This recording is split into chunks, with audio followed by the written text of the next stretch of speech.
We are back again with the periscope, the Pat Stedman periscope. What's up, people? What's up? Got some fun wines tonight. Got some great topics tonight. We got some choice topics tonight. I have Dolcetto d'Alba for our wine tonight. So we're moving into the big guns, Piemonte. But guys, I was supposed to come on last night, but look, we've got thank you, Dex.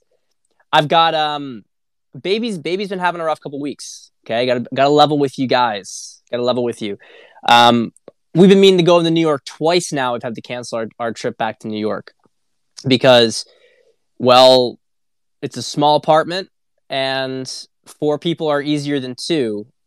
I take her as I can during the day. But my wife is like, when you're dealing with a baby that's got like colic, which just sort of started 2 weeks ago, it's rough. Fortunately, it only lasts like a month. So I think by mid-March, we should be pretty clear out of this, certainly by April. But it sucks because she's a very happy baby, but she gets so much pain, from gases and stuff like that. So I had the wine open last night. I had it open, and it had just been going on for such a long period of time for her. I was like, I can't be the dating relationship coach that's making things worse in the family for the sake of the periscope. Being in here enjoying wine with you guys while baby's on, hour 3 of screaming. So the wine was opened, and this is what we had. So just so you guys can see it, because I wanted to do these ones. These were the last Tuscan Reds, except for the powerhouse Super Tuscans, which we're going to be saving for a special occasion. That $100-something bottle of wine I would not have bought if I knew it was going to happen. Saving that for a special occasion. So these 2 wines, I want to tell you guys just real clear, 2019s, okay? Chianti Colli Senese. So we have Chianti Classico. Let me actually just go real quickly to the Chianti region, and I can show you this. I want to show you this so you understand it. All right, look. So Chianti Classico, Chianti's all over this area here. Get this glare out of the way. Okay, so we did Rufina. Rufina is the only other sort of non-Chianti Classico that's sort of special. And you have all these little Chiantis around here. Okay, Chianti Florentini. But the only one that really has amounted to anything is Colli Senese. And so I wanted to try it out just to kind of cover all of our bases. And just to give it a comparison, I wanted to get another Rosso di Montepulciano and see what's the difference between these two. Because if you look here, where is Montepulciano? Where is it? All right. So we look right here. So we have Colli Senese right here, and we have Montepulciano right here. So they're right next to each other, right? They actually overlap each other to a certain extent. So I wanted to see what it was like. And they were both excellent, guys. Excellent. Gatavecchia, very, very, very highly rated. I was very happy with this for the price point in particular. It was phenomenal. The Montepulciano, and this is day 2, so we're going to just see a little bit how these things are rolling. Just a little bit. Just get a little taste here. The Montepulciano was darker, though. The Montepulciano was definitely darker and had a little bit more richness. I mean, I would drink either of them, no problem. But the Colli Senese was a little bit more of what you would expect from a little closer to a lighter, fruitier table wine, and the Montepulciano had a little bit more richness to it. So you can try these right now.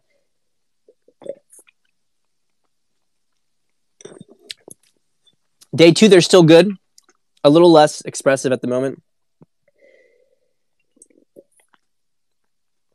Yeah, the Vino, the Nobile, the Rosso di Montepulciano is still crushing it. But I know a lot of you guys like to take the picture. You have to check out the wine. So I wanted to at least cross that little thing off. All right, now let's talk about the Dolcetto before we get into our main stuff.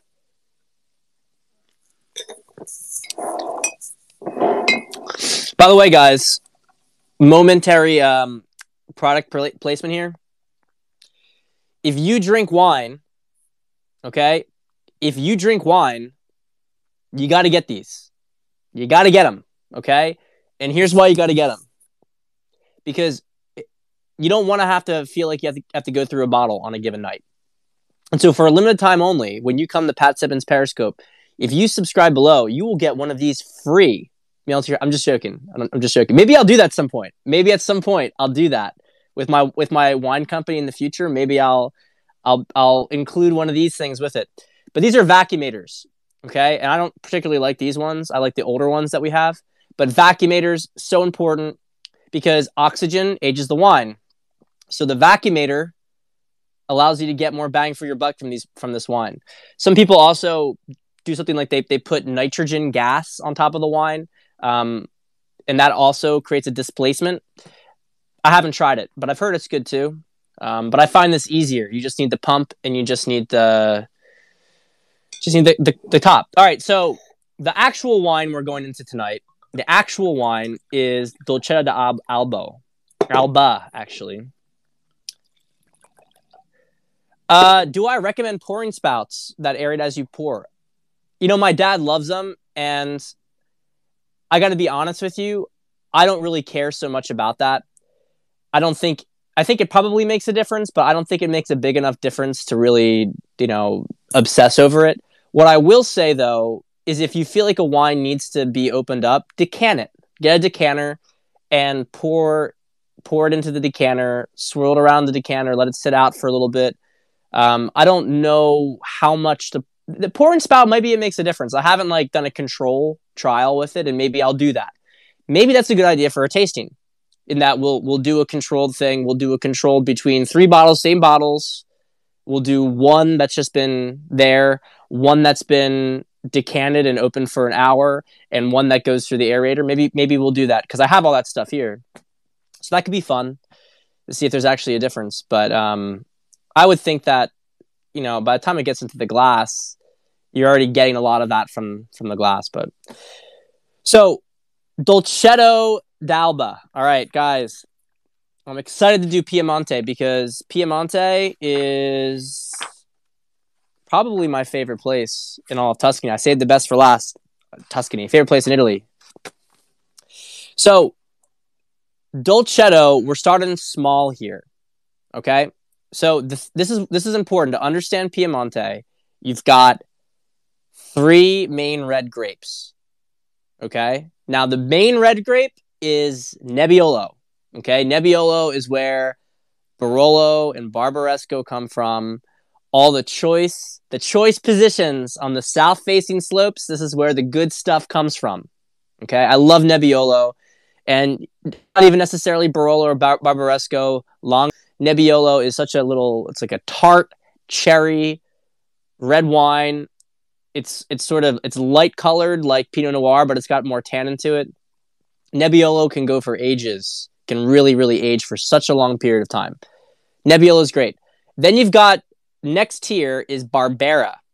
Okay. Barbera, high acid wine, and not very tannic in my perspective.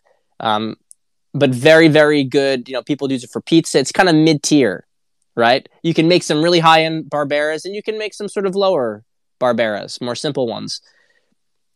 And then you have Dolcetto. And also, to be honest, another grape called Grignolino, which is only in some regions. But they're like the short end of the stick grape. And Dolcetto is really interesting. I like Dolcetto a lot. There's a fashion going on right now for Dolcetto, which means the little sweet one, right? And I'll tell you about that. I want to tell you about why it's a little sweet one and why Dolcetto is a kind of interesting wine in this ecosystem in Piemonte, okay? I know we got a lot of stuff to cover, but this is exciting stuff. I think this is exciting stuff, this wine stuff. This is really cool. So the area in Piemonte is really good for growing wine if you're in these sort of special regions around Asti, and you can have some incredible wine making potential here. But you want to try to use all the land possible to grow wine. Now, there's 2 problems though. Nebbiolo is definitely the best stuff, but Nebbiolo, when you when you have it very young, it can be very, very tart.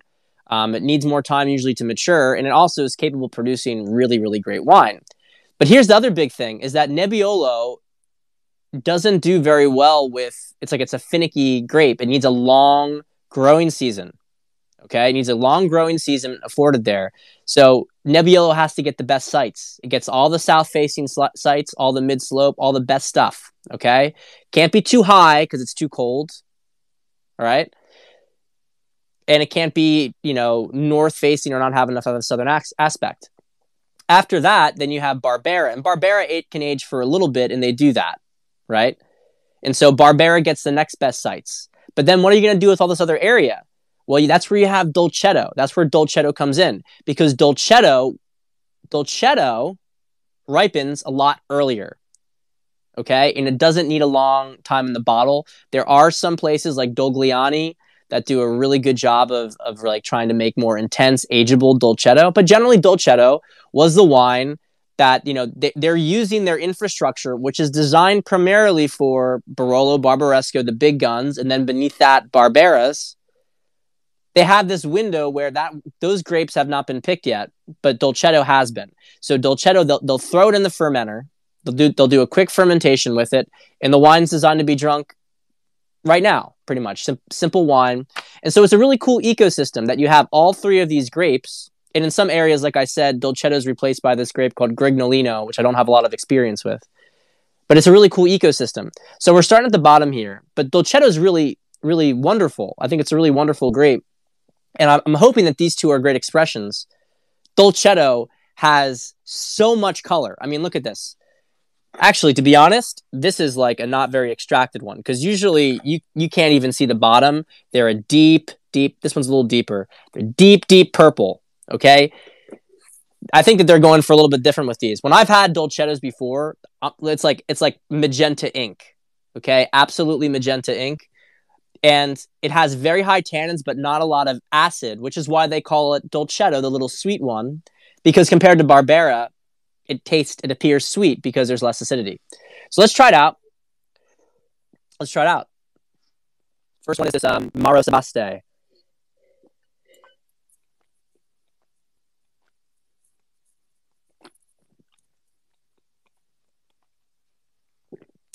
Tastes like ground up vitamins. Take your vitamins. No, honestly, it does. And you get this sometimes with it's a reduction, I think, is what it is. You get a little bit of a reduction, which I'll have to explain to you guys another time. I just want to kind of move through this.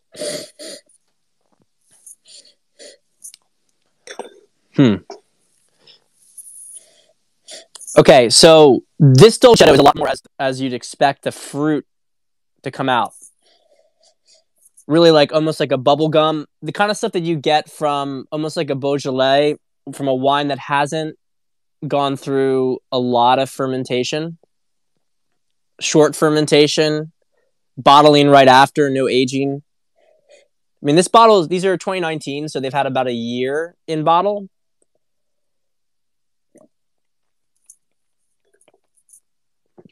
It's what you'd expect from a Dolcetto.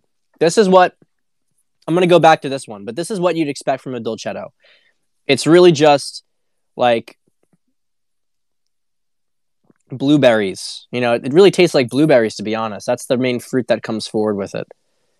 Super simple, not much acidity. I'm going to go back to this one again and see what we get. This one's striving for more minerality, and I like it, but to be honest, it almost tastes like a little acidified. It's a reduction. It's a little bit too. Yeah, I'm not sure that it was made. Maybe it'll open up a little bit. It'll blow off. But anyway, we're going to be doing a lot more Piemonte. I got some really great stuff from Piemonte, and after we'll probably do Barbera next. I want to work our way up to some of the big guys. But yes, so let's go. Let's dive into the topic today.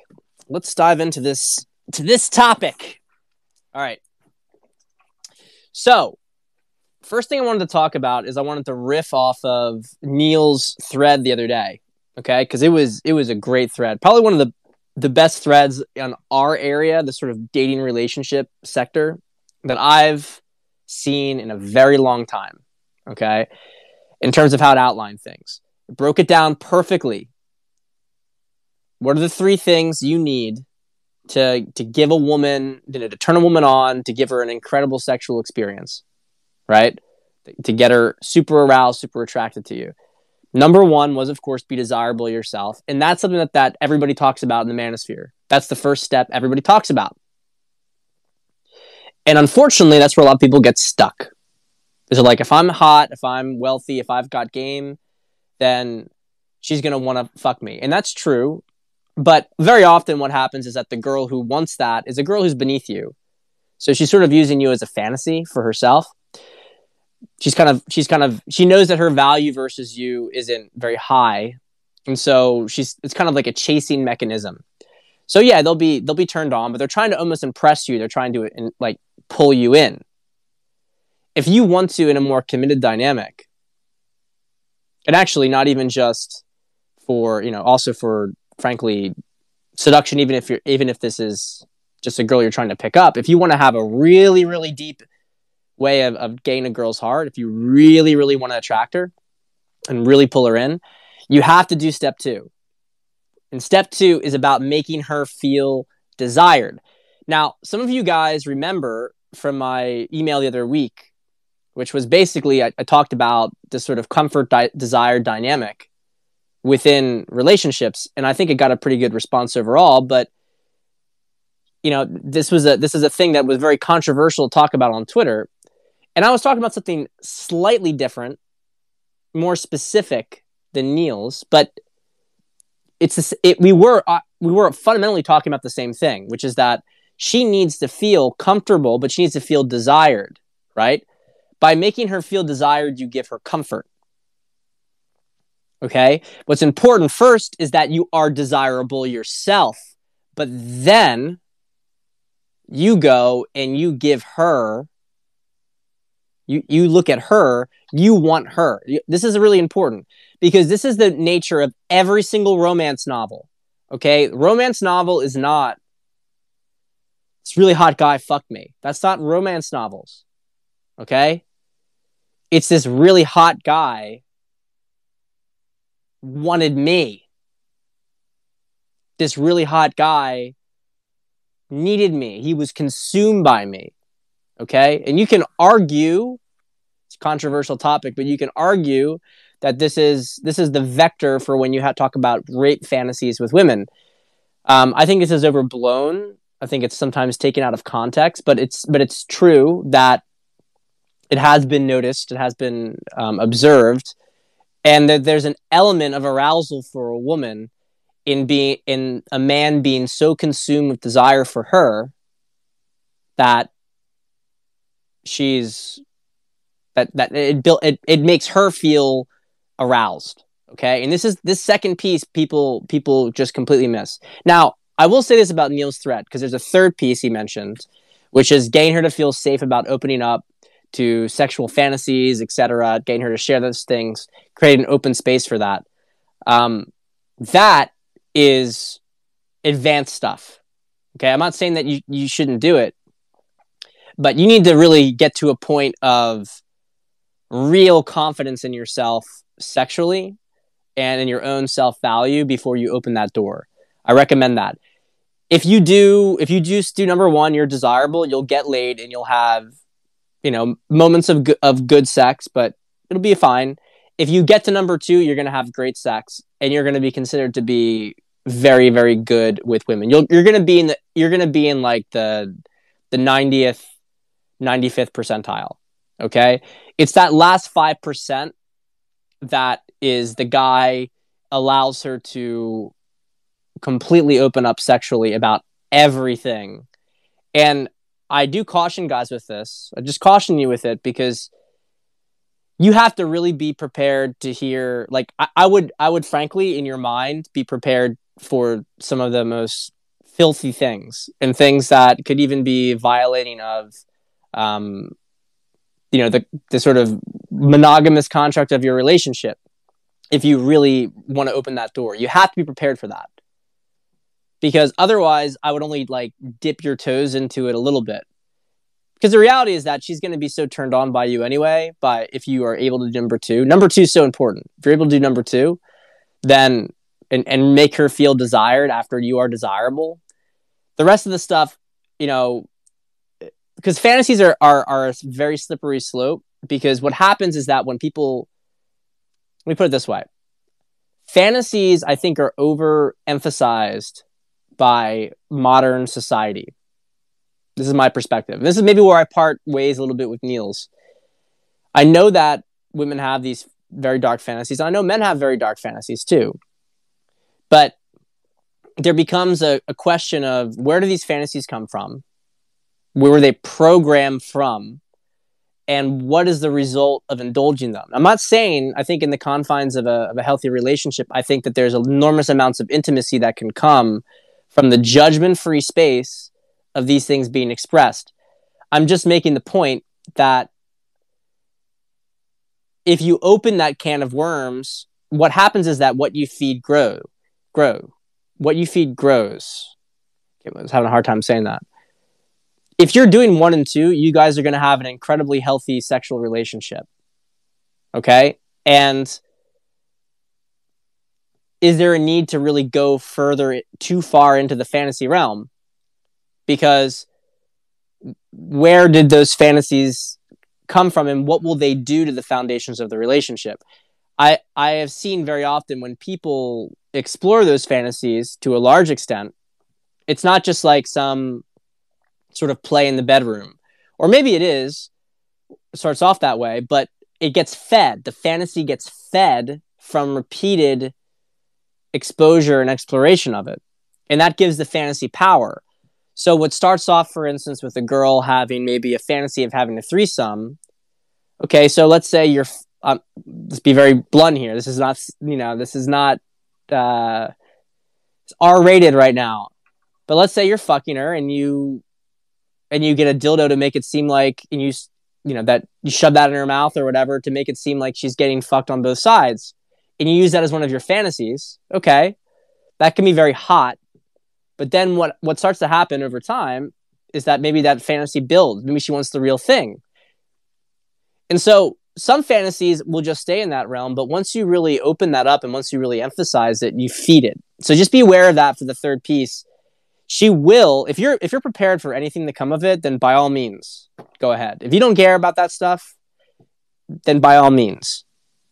Because I will tell you, if you do create the emotional space to allow her to explore those things in a relationship, and this is probably where the people who are more poly or, minded maybe have a point, which is that if you reach a certain level of intimacy and certain level of trust with those things, then parties can be okay with, each other doing things with other people because their trust for creating that open space is so huge that physical things don't break the fundamental bond. But you have to really be prepared to go there, and you have to be prepared for all the complications that will come from that. So just know that I think as far as Niel's list is concerned, 1 and 2, like absolutely crucial, and definitely create a safe space for number 3, but just be wary about how much you want to push it because you can bring things out that you might not want to. So that was the first thing I wanted to address with you guys tonight. The second thing was sort of more macro. We talk a little macro here. I wanted to elaborate on a tweet that didn't get a lot of engagement, but I think it's important, about savior complex. And when it comes to the macro situation, and of course with the micro as well. The problem with this sort of belief in having somebody come down who's going to fix things, who's going to upend things. There's a paradox here, okay? There's a paradox here. So long as you are looking for somebody to do something for you, you are disempowering yourself. You're disempowering yourself. So, it's this kind of thing like you're a sheep if you're being preyed on by people, but you're also a sheep if you're looking for someone to stop you from being preyed on by people, right? You're sheep in both ways. So, as you guys know, I'm not advocating any sort of, I'm definitely not advocating any sort of violent or, anything like that. Absolutely not, under any circumstances. I've never advocated for that. You guys know that from watching the show. But when it comes to the system and this whole thing about opting out of the system and refusing to comply with certain things in the system, the relevance of this is really important because if you are saying, well, I'm going to continue to comply because somebody else is going to do the work for me, that is actually what stops the shift from occurring. Okay. No one's going to, and I think I've been harsh on this in the past, but the reality is that there is maybe because of what I perceived as a subtext, but it is true. No one is coming to save you, or rather you should operate as if no one is coming to save you, because it's only by doing that you actually do engender other people coming to your aid. Does it make sense? This is a very important paradox because the system falls, right? The system falls not because somebody else breaks the system, but because we refuse to participate in it. And that is the raising of the vibration. We've had these cycles throughout history over and over and over again where somebody else comes in and rescues us. We're rescued. And we're trying to break that structure. Okay? If we can break... well, that's a compliment. Jordan Peterson has made a huge difference in people's lives, so I appreciate that. He's a little smarter than me, but... So it's by breaking out of this, by opting out of it. So I think that's one of the important things where people were like, well, what date is this going to happen here? It's going to be March 4th, right? It doesn't matter. And that's something that we've all had to work through, is that maybe the date is our choice, actually. Maybe it's our choice when the date is. Maybe it's our choice when it happens. And it's not somebody else's, right? It's not some white hats that exist somewhere. Because my belief is that they do exist, but they're waiting for us to make the choice to not need them. And only when they don't need us, only when we don't need them, can they act for us. Because then they're acting from a place where they can aid us, but they can't take our sovereignty from us. You understand that? It's a very important thing of the right-hand path. Right-hand path will never take a choice from you. They will never make a choice for you. I think that we've all overlooked that collectively. They can help you when you're doing something. As a coach, I can help you if you're trying to get over something. If you're trying to improve your relationships with women. If you're trying to change and grow as a man, I can help you do that. I can't violate your consent. And the reality is that you consent to have a shitty relationship with women and a shitty relationship with yourself when you don't go out there and say, I'm doing these things regardless. And I would like help, but I'm doing it regardless. Until you do that, until you say, you know what? I'm making a change in my life. That's it. I'm making a change in my life. Can you help me? Yes.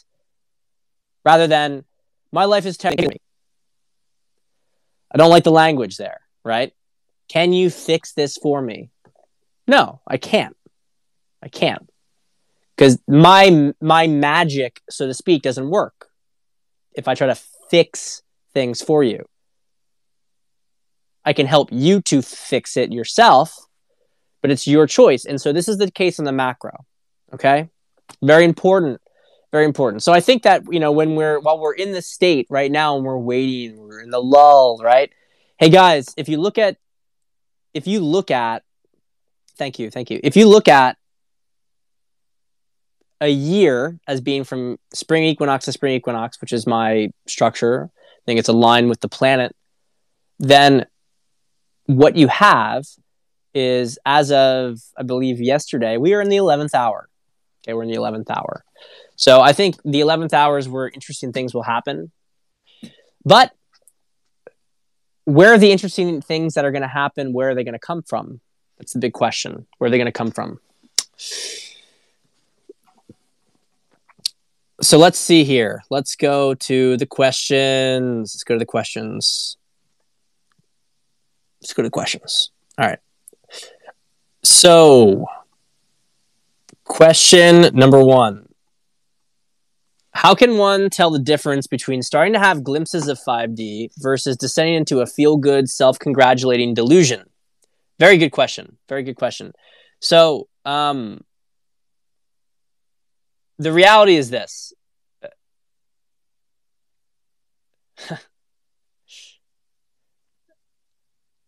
So, all right, let me try to put this together. Starting to have glimpses of 5D versus saying to a feel-good, self-congratulating delusion. Well, 5D isn't really self-congratulating. So I think that's your first tell right there.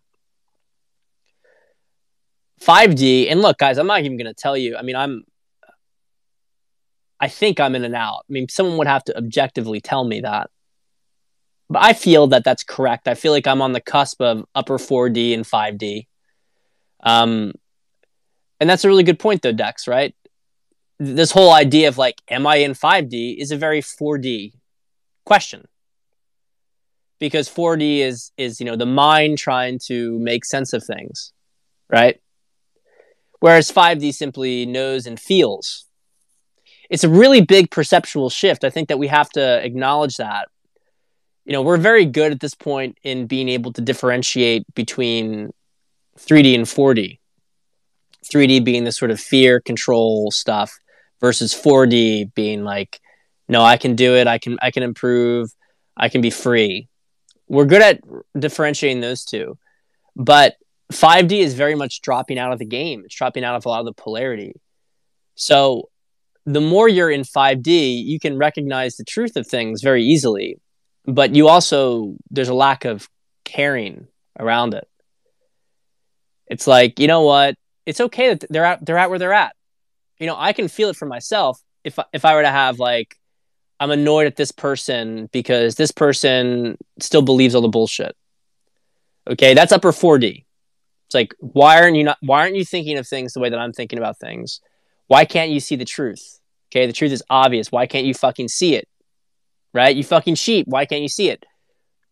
Nick Hinton made a really good point because Nick is very much in 5D, which is why his stuff is so powerful, right? When he puts it out there, it's so powerful because you can tell he's very grounded into that practice and that state of consciousness. But saying that, it's like, you fucking sheep, why won't you wake up? And I've been guilty of that, right? I think we've probably all been guilty of that to a certain extent. That's really an important flip because when he says, Nick Hinton, when he says, doesn't help them, because it's true, you actually fall back into polarity. You fall back into polarity when you say that. It's like, I'm better than you. I know more than you. I understand more than you. Rather than rising above it and showing from example, from love, and saying, it's cool, this is where you're at. And a very upper 4D will acknowledge that's where they're at. I know where they're at. And that's okay. They can make their choice. But when you really are in 5D, it's like there's such good people, and this is the choice. Like, I love them. And it's wonderful for them. Because they're going to experience and I'm so happy for their journey. Like, there's a real sense of like detachment from it. Like, okay, yeah, sure. You watch the media and everything. It's fine. You're going to like I have so much love for you, and I really, appreciate you, and I appreciate what you're going to learn and what you're going to go through, etc. Giving them the space to do it. There's no sense of trying to polarize against them. Right? Difficult state to stay in. It's very difficult for us. And I can tell a big tell for myself with this is that it is the frontier. It's the frontier of human consciousness. But this is the really important stuff for even breaking fully out of the savior consciousness stuff we talked about. It's super important. People who are feel-good, self-congratulating, that's all a lot of that jerk off stuff in the spirituality community where people will try to go into that stuff because they want to avoid conflicts. Okay, understand the difference between this. I also want to make the point that 5D does not mean that you can't create strong boundaries. Like somebody keeps throwing that stuff in your face, a 5D person would say, look, I don't care. Like they'll put up a very strong boundary around it. And they'll be like, they might be a little patient and they'll say, look, this is not something I want to, they will put up a very firm boundary and they'll do it. The boundary will be so strong. If they have really integrated that new level of consciousness, the boundary is going to be so strong. And that's why you see a lot of them who are distancing themselves from people who they've been very close to in their lives, not because of a lack of love. It's because it's a boundary enforcement. It's a boundary mechanism. It's an attempt to try to reconcile the two things. Like, I love you and want to create some space to protect that, because I want to allow you to have your journey and go through what you need to go through. And I want to allow myself to experience my own journey and what I want to go through. Right. And it's just, and people don't understand it. It can be, it's painful stuff. It's rough. But this is the sort of complicated elements of going to these higher levels, because you can't just be, love and light, and then let people walk all over you and fuck all over you, right? You can't let people do that, because then you're not really in 5D. You have some level of shame that's stopping you from putting up the wall, right? Putting up the boundary, putting up the barrier. So that's what I would say. And that's why a lot of love and light stuff is really tedious to people who are not just trying to, their field can't even be encroached upon. It's totally true. It's totally true. But that's why there's that group can be very tedious, right?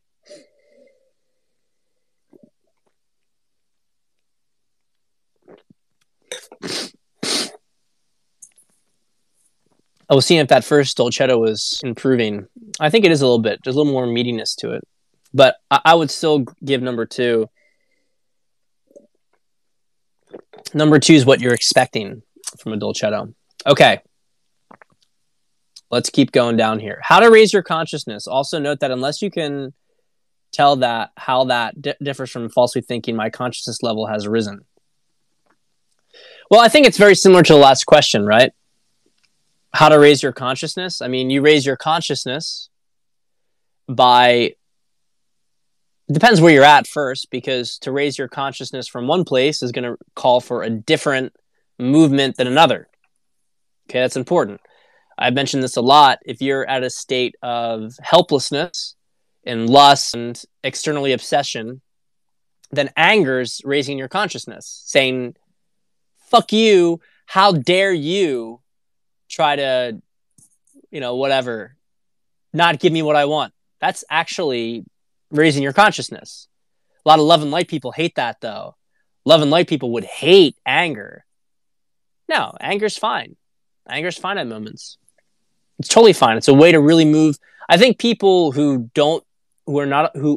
you do not allow yourself to experience anger, there's no way that you have really done the work.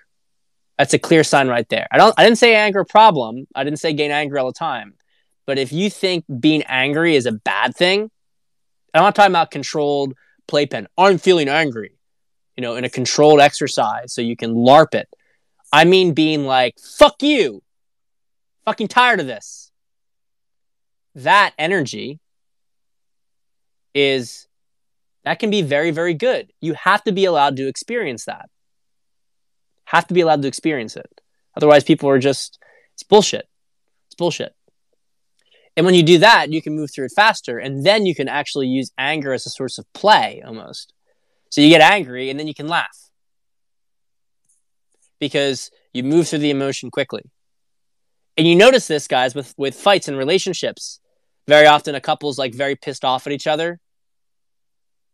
And it's heating up and it's heating up. And then one just bursts out laughing and the other one bursts out laughing. And it's over. But because they allowed themselves to get anger, a lot of emotions got moved through quickly and they could go back to being at a higher vibrational state with each other. Well, Jackson, you're talking some really advanced stuff here, which I haven't touched on, but there's no doubt that there's a vibrational element to your diet. I'm very cautious about doing that around the manosphere. Also, because I wouldn't say that I particularly follow it, but there's a reason why. Um, Look, I'll be very blunt about it. I mean, the higher vibration up you go, the less meat you eat. I mean, that's just a fact. I don't think it necessarily has to go no meat, but you eat less meat, you crave less meat. I've noticed that people who get very high in vibration tend to have a lot of carbs, actually. Naturally derived carbs, like fruit, very often. They tend to eat a lot of fruit. I'm not talking about necessarily going full blown, frescatarian or whatever it's called, which I've heard some negative things from that. I don't really, I don't really advocate any extreme diets, but there's carnivore diets are like hardcore 4D, like middle 4D area. That's like 100% right there. Steak is a huge jump above a lot of the sort of refined pleb stuff that hits in 3D, right? There's no doubt about that. Eggs are eggs span a large spectrum though. Eggs are really, you know, a lot of 5D people eat eggs, but eggs are sustainable. There's just an element as you go further up to not take as much from the planet.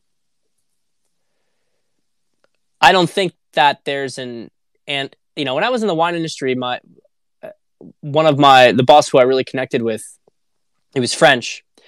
I'm going to talk about that in a second with carnivore, and he basically said like, look, having like meat's fine, like having like organic and sustainably sourced meat is great, but you just don't need to have it every day. They have like 3 days a week at dinner, okay?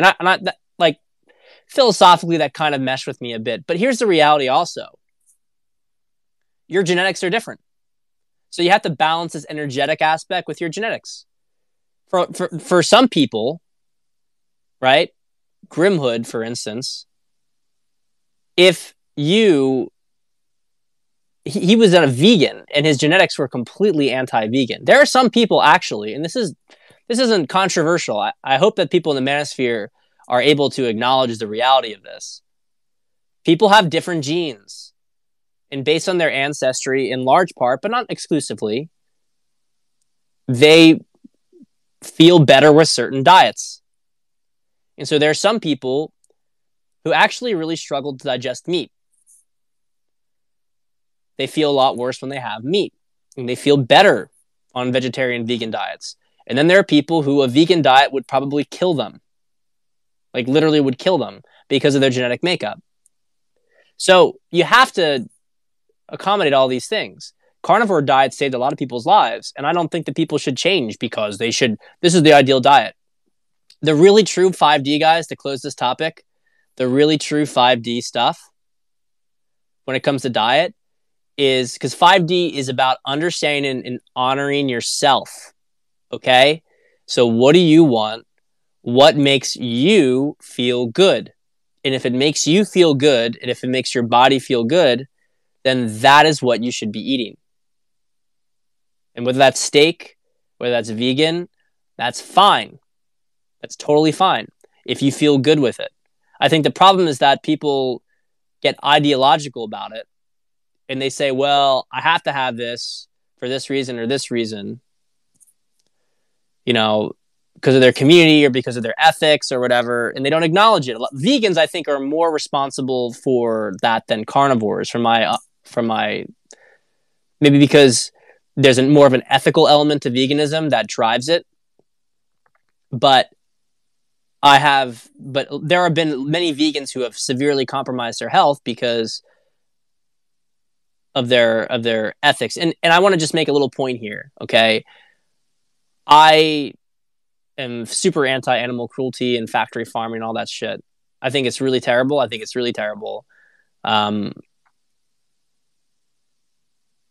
Everything is alive. everything's alive. Okay? Everything's alive. Plants are alive. You pick a leaf off a plant, it emits a different frequency. There's pain that comes from it. Okay? You smash a rock, a frequency comes out. You've affected it. Everything is alive because everything is frequency and vibration. So I just want to make the point here that there is more life force to an animal, and we should honor life of all sorts. If you are eating the animal, especially if you're eating as much of the animal as possible, especially, if it's done from a sustainability standpoint, the animal had a good life, you pray after eating it. There is zero ethical issue with eating an animal. That's my perspective. And it's going to be very, very difficult for anybody to convince me of otherwise. Okay. The only food source that does not take is fruit. It's the only one. Fruit is the only food source that does not take in some way from the host plant. Okay, so if you have anything besides for fruit, you are harming plants from a certain way of thinking. So let's be intellectually honest with the whole thing. None of us like the cruelty. None of us like that structure, but some people, you could really hurt yourself. I mean, Tressa knows this, but you can really, 5D type people can come across as physically weak because they don't accept this stuff. They're super detached from their masculinity, though. I mean, that's the big issue with the spirituality community. And that's why you see, by the way, a lot of very wise women like Tressa below. A lot of them are coming to this community and checking things out because I think a lot of them are kind of disgusted and bored, at the very least is a better term, bored with the spirituality community and its lack of balanced energy. I think this is a major, major thing that's been shifting. Yeah, masculine 5D is being born right now. Okay? That's what's going on right now. We're rebalancing the energies because feminine has been growing. In a positive sense, I actually have to make this point. I think that there has been more spiritual growth that's come from the feminine in the last 50 years. But that became eventually a toxic thing where they were actually trying to block down masculine growth within those communities. Okay, I was part of a community recently, and I got a lot of good stuff out of it. I'm not going to lie. A lot of healing, a lot of wonderful women in there.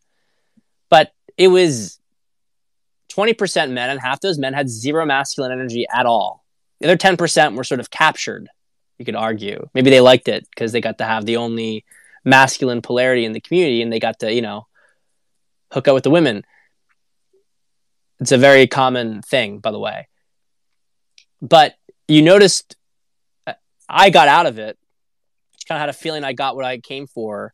I didn't like the imbalance. And sure enough, what started to happen is they started to go all down the social justice direction because you don't give enough of a container there. It collapses, right? It just descends. It descends into distortion. You can't hold a high integrity integrated field if it's imbalanced. You can't do it. Certainly not if you pretend it is balanced. If they were to say, this is a feminine field and we are working on feminine energy, sacred feminine, it's fine. It's fine. I won't be there except maybe to observe. But I'm not going to, but by trying to say we're doing balanced work, you're not. You're not doing balanced work. If you were doing balanced work, you'd have people telling these women how they were fucking up their lives. That would be balanced work because you'd have somebody there to tell the truth and to hold the container to break them in the correct direction. But you can't do that because that's a trigger and that's not good. So then you just defeat the whole purpose. But be honest about, say, we are not going to provide any masculine energy here in this setting. Fine. This is only feminine healing. Fine. Masculine healing looks different. And they're both needed. But when you break your leg, someone has to set it right. Doesn't do any good for people to be sympathetic for you and to hold you through the pain if they won't set your leg right, because then you'll be a cripple. And the masculine energy sets the leg. Ben, was that you who used that analogy? I think Ben Foth used that analogy before. Can't remember. All right. I got a lot of other questions here, but I'm gonna jump down a little bit. Let's see here. Okay. Periscope question. Okay, you're familiar with this. I'm gonna take a swig here. All right. You're familiar with this. Cold approaching 50 women in a single day with a friend following you, firm and making you follow through. I am familiar with that. In an old YouTube video somewhere, Red Pill King Jordan Peterson expressed his support of men doing stuff like this. Is this stuff always good in character building? To what extent do you support it? I mean, do you insist that doing things like these are huge and necessary steps to eliminating your fears? Or do you just merely recommend doing them? Are there contexts in which stuff like this is a bad idea for a guy? Thanks as always. There are always contexts where something's bad. There are always contexts. I mean, always. Always a context. Okay? So let's get that out of the way. The way that this is, and I mentioned this in the previous Periscope with like one of the Australian Day Game, I think, or Australian Gay Game, something like that. Australian Day Gamer, okay? I answered one of his questions, and it was similar to this, is that there is a context to doing a lot of like spamming cold approaches. If you're really in your head, if you don't think that you can even talk to a woman at all, then doing something like that is a really big threshold. You know, you've prefaced the question by saying you're familiar with this. I did it once. I never did it again. That one time was a big breakthrough for me, and I never did it again. Now, should I have done it again? Maybe I would have gotten more value if I had kept doing it. But I got out of that the lesson I wanted to get out of it, which is that, yes, I can do this. And then it drifted more towards, well, how do I do this in alignment? And that was very much unconscious at that point. And you could argue that there was also some elements of fear, maybe trying to hold me back from doing it. I'm not going to dispute that. I think it's kind of interesting to try to dissect it. You know, what is it now? Almost 12 years later. But I think a lot of men, I would say 80% of men, 90% of men would benefit today because they can't talk to strangers. So if you could go and do that and then not do that all the time and just feel comfortable being able to talk to a stranger, that would change your life. 100%. That would change your life. But doing that action moves a guy out of his headspace and into his body, into his heart, maybe even. And so that when he's there, he can be more present with people. But when you put it like, you know, necessary steps to eliminating fears, it depends where somebody's at. Depends where they're at. So I don't support nonstop drilling of this stuff. When I say I don't support it for everybody. Depends on your objective. But you can become fake. That's the problem. You can become fake if, yeah, that's exactly, well, Ben, an important point with this, guy at uni is a creep for mass approaching hundreds and hundreds of girls on campus. I never recommend guys do this on college campuses that they go to. I never recommend it because college is a tribe. Okay? It's a tribe. The game dynamics are completely different. Do not, under any circumstances, go about standard Manhattan, London, PUA, day game approaching on a college campus. If you are a member of that campus, it is the stupidest thing you can possibly do. You can completely destroy your reputation. Completely destroy your reputation because everything is tribal. You will get remembered for doing it. You'll get noticed for doing it. Doesn't mean you shouldn't talk to girls on the campus, but they have to be much more contextual.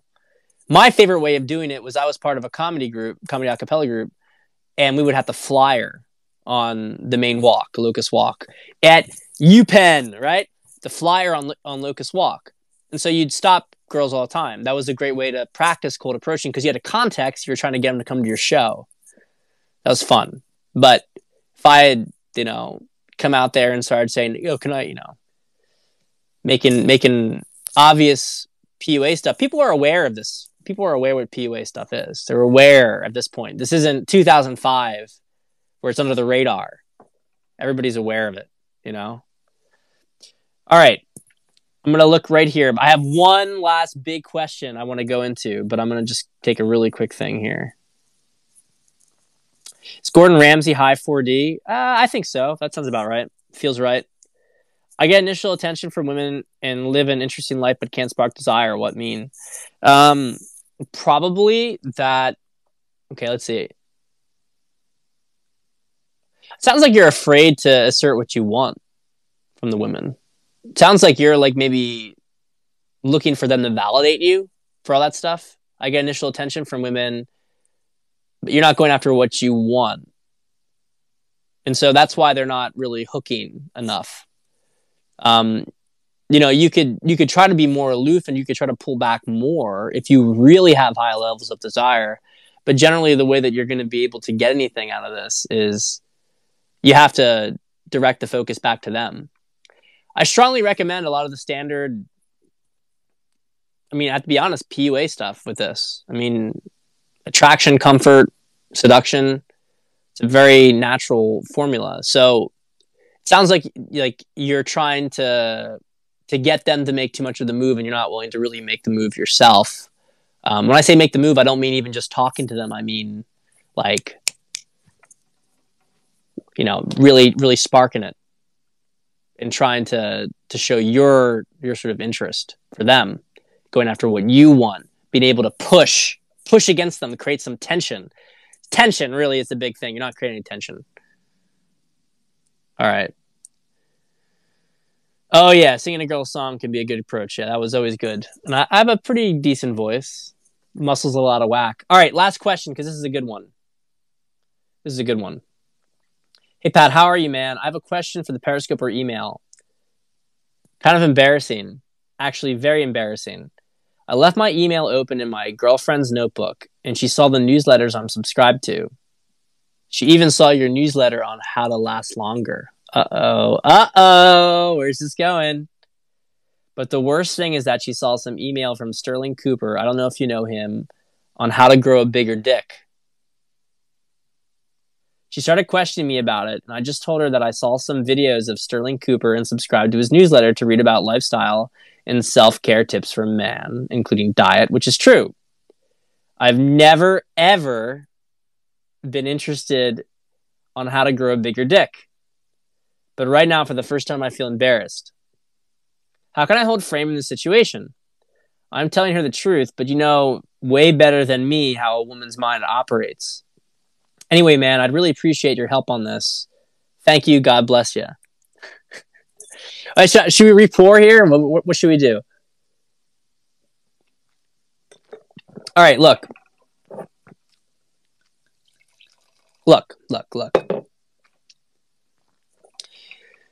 Who cares? That's the attitude you should have. Okay, you wanna grow a bigger dick? I mean, maybe you don't actually, but obviously you were a little bit interested in it. That's okay. I mean, has that not crossed the mind of almost every guy at some point? Let's be honest here. Has that not crossed the mind of almost every guy? Can I get my dick a little bit bigger? Remember that study that went around about having a lot of vitamin D and vitamin K? Come on. Oh my God, you want to grow your dick bigger? Yeah. Yeah, it's already big, but let's make it bigger. You agree and amplify, right? You can agree and amplify with it. You could also just level with her and say, sure, why not? Wouldn't you want to fuck a bigger dick? Maybe she doesn't. But the point is completely shameless about it. Completely shameless about it. If you don't care, yeah, perhaps all are too big and she's terrified. Good. Threaten her. But this is the thing. All this stuff, we have to get rid of the shame. The shame is the real issue here. The shame's the issue. The shame is what holds us back from these things. Because why, she's your girl. And look, I there's definitely a cutoff point. It also depends on the girl. Let's be honest here, because girls are sized differently too. But the point here is not about the details, which is maybe specific to your situation. Maybe there is some element to that in your dynamic. But even if there was, right? Even if maybe you felt like you were a little bit on the smaller side and that it would improve things. Just say, yeah, I'm just own it. Be like, yeah, like I'm fine with how my dick is, but would another inch be bad? Like, I don't care. Go to the gym. So what? It's the shame. It's the shame. The shame is what stops us from going further. And let's be honest. I mean, I think for guys, guys want to have more muscles.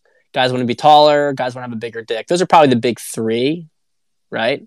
But women are very concerned about the size of their ass and the size of their breasts and on, how their nose looks, how thin they are. I mean, the level of insecurities about their body that women have is much higher.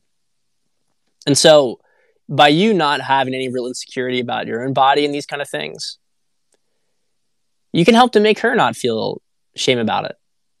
You can really help to make her not feel shame about it. Their waist also. I mean, it goes on with women. There's like tons of them. Whereas guys usually don't go beyond those three. So look, no shame, right? No shame. Own it all. But yeah, if you want to do some little game techniques with it, amplify it. And those things can all come together. You can be real about it and you can amplify at the same time. So guys, a little past 6:30. I think that's it for now. But we will be on soon. I'm going to be doing these twice a week. All right, twice a week. Much love to all of you and see you next time.